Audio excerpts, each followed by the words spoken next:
Zero Kill Assassin merupakan komik manhwa menceritakan tentang sebuah harta karun aneh dan seorang legendaris yang datang ke dunia dari serangan monster Hwago yang merajalela.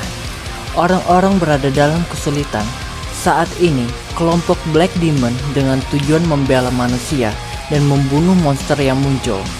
Xiao Tian sebagai pemimpin tim pembunuh 7 dari pasukan Black Demon ingin melayani negara dengan sepenuh hati. Akan tetapi, mengetahui bahwa organisasi tersebut memiliki maksud tersembunyi dan dikhianati oleh rekan satu timnya dan jatuh ke dalam situasi putus asa. Jadi, bagaimana kisah alur cerita kali ini? Mari kita bahas. Oke. Di sini dimana kita akan dibawa mengarah ke suatu kerajaan yang begitu banyak pasukan yang sedang berdiri di hadapan raja, sedang mendiskusikan kepada bawahannya terkait permasalahan yang dihadapi oleh sang raja. Prajurit mengatakan sesuatu kepada teman di sampingnya. Kenapa orang aneh itu memanggil kita lagi? Apa karena harta yang dicuri beberapa bulan yang lalu?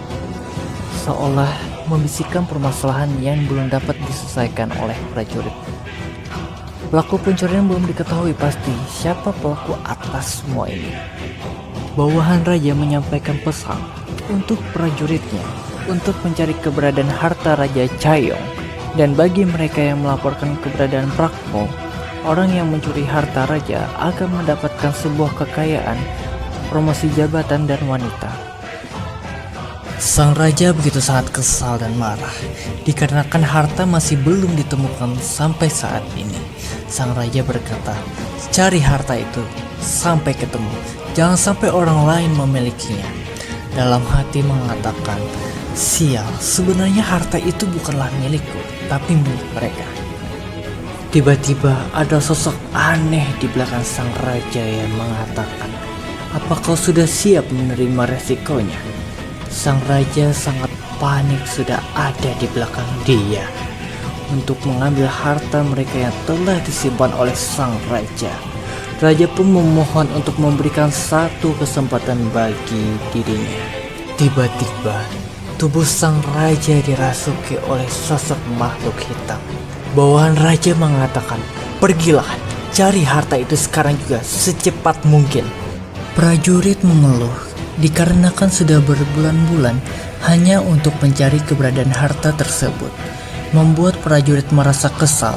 Prajurit pun berkata, cih, baiklah, kami akan mencarinya. Sialan orang ini, rasanya ingin kubunuh. Rasanya aku ingin menyerah mencari harta itu. Tiba-tiba ada suara di belakang prajurit. Kemudian prajurit melihat arah ke belakang yang ternyata adalah monster. Prajurit pun panik melihat monster tersebut. Akan tetapi sudah terlambat untuk melarikan diri.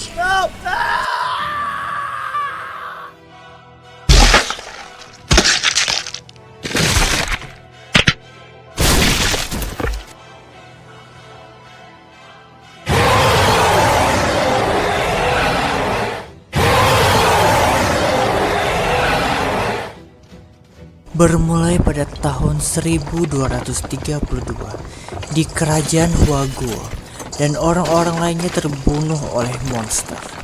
Dan tiba-tiba semua monster berpaling mengarah ke belakang, mendengar suara jejak kaki dan menyerang orang tersebut.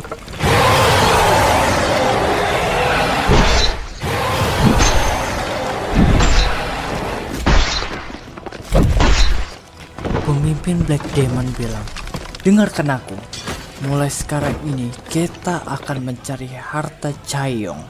Saat ini juga dunia ini benar-benar kacau. Semuanya mati, tidak ada tersisa. Semua orang sangat sengsara diakibatkan monster.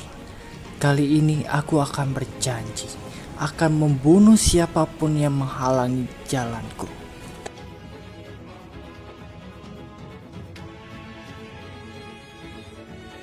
12 tahun berlalu di dekat Gunung Songgaksan Kageong. Segerombolan orang sedang melakukan perjalanan di malam hari, menggunakan kereta kuda dengan pengawalan yang ketat.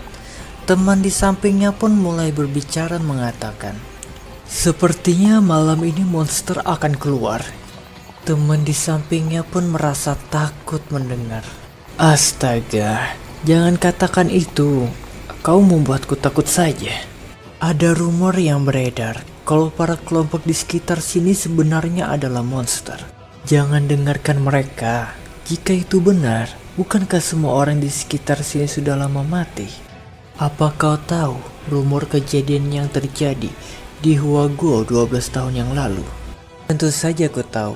Jika bukan karena rumor itu, bagaimana mungkin Tuhan kita membiarkan orang-orang menakutkan itu menjadi penjaga? Bukankah kita tidak boleh membicarakan mereka? Tidak apa-apa.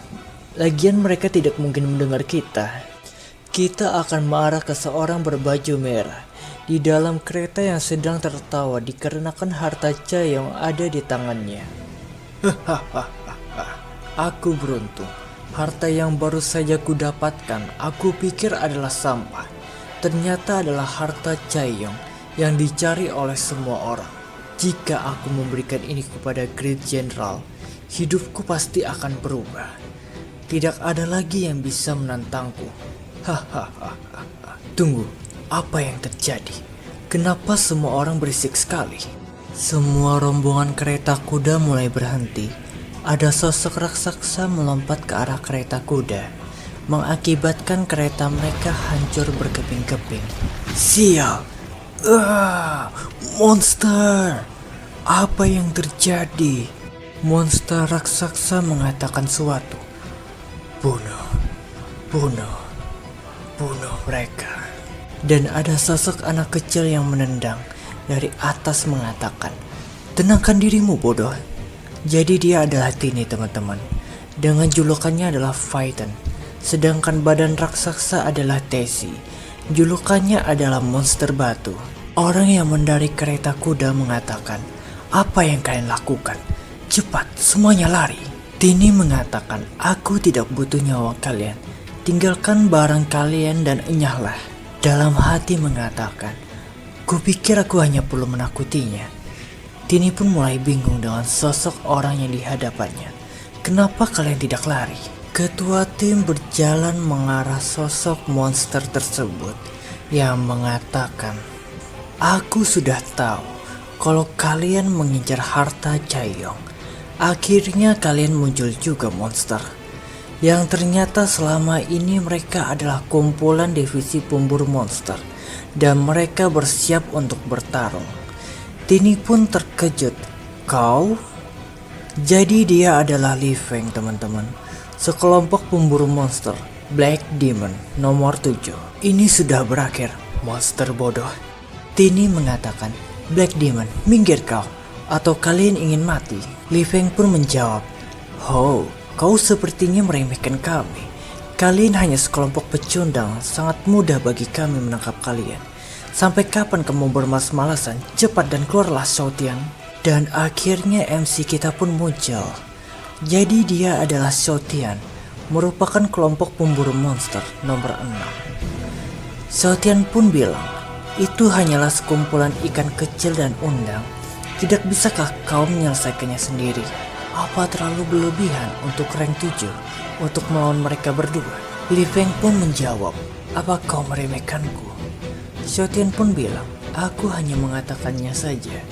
Yang menguasai pedang terbaik di kelompok Black Demon bukankah kau? Jika aku ikut campur, itu hanya menyebabkan kekacauan, Tuan Li Feng. Biarkan aku menjaga harta Chaiyong. Jadi, cepatlah dan hajarlah mereka. Tunjukkan kekuatanmu ke mereka." Li Feng pun mengatakan, "Kau pikir aku akan tersentuh omonganmu itu?" Dan dia bilang, "Semoga beruntung, Tuan Li Feng." Tini menghentikan pembicaraan mereka berdua yang mengatakan, "Apakah kalian sudah selesai bicaranya?" Tini pun bersiap mengeluarkan kekuatannya yang bernama Devil Stick. Tini pun mengatakan, "Jika kalian tidak ingin mati, serahkan harta itu sekarang juga dan pergilah." Li Feng pun bilang, "Semuanya, maju, serang mereka." Aku akan menunjukkan teknik pedang milikku. Akan kuberi kalian pelajaran. Tini pun menyerang dengan kekuatannya dengan berkata, "Mati kau!" Tuan Li Feng menangkis semua serangan Tini. Dan kita akan mengarah ke Tuan berbaju merah yang sedang bersembunyi di balik kereta kuda. Ia mengatakan, "Pedang terbaik katamu? Kalian semua benar-benar tidak berguna. Kenapa yang lain tidak becus sih melindungiku? Sial, ibu kota sudah dekat. Kenapa situasinya menjadi begini?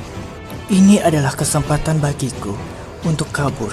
Aku tidak boleh melakukan kesalahan sedikit pun. Aku harus memanfaatkan mereka saat yang lain bertarung. Mereka semua tidak dapat diandalkan. Lebih baik aku melarikan diri."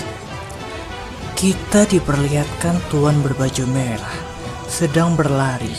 Akan tetapi ada akar pohon yang tiba-tiba menyerang Tuan berbaju merah. Ia mengatakan, "Apa ini?" Ternyata di depannya adalah sosok monster rusa dan bilang, Monster?" Tiba-tiba, monster rusa pun menghampiri Tuan berbaju merah.